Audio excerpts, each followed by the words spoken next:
In L'Aquila, the quake has left its signature on almost every building. This relatively new four-story house collapsed on itself as though it had been crushed by a giant fist. Friends and relatives watched on in silence as a rescue operation went on for hours.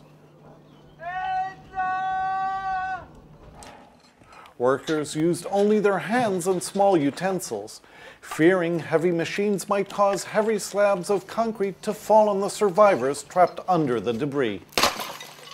Their efforts were rewarded when they were able to carry a young woman back into the light.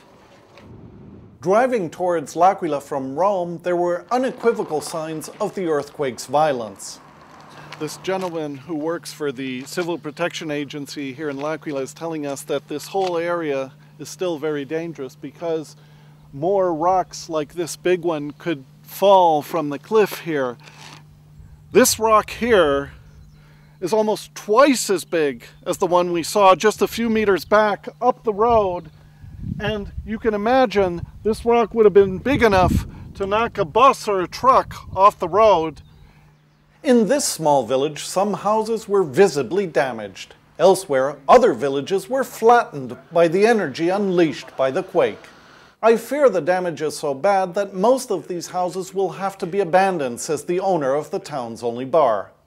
Prime Minister Silvio Berlusconi showed up in L'Aquila to survey the damage and make sure the rescue operation was running smoothly. We cannot exclude the possibility of another quake in the next few hours, Berlusconi warned. In the heart of the old city, inhabitants came to check how badly damaged were the dwellings they'd abandoned in great haste only hours before, when the quake struck in the early hours of the morning. Are you still afraid now? Now we have to restart, so we have find some strongness. There is no one on the streets in L'Aquila. It seems as though the city may have been hit by a nuclear attack or that of a deadly virus.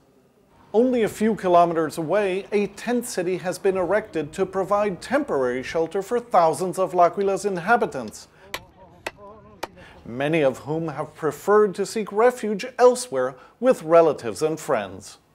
This is the main square in L'Aquila's historic center, totally deserted if it weren't for a few military paramedics, policemen, firemen, and journalists. None of the city's inhabitants will be allowed to return home before every building has been inspected and declared safe.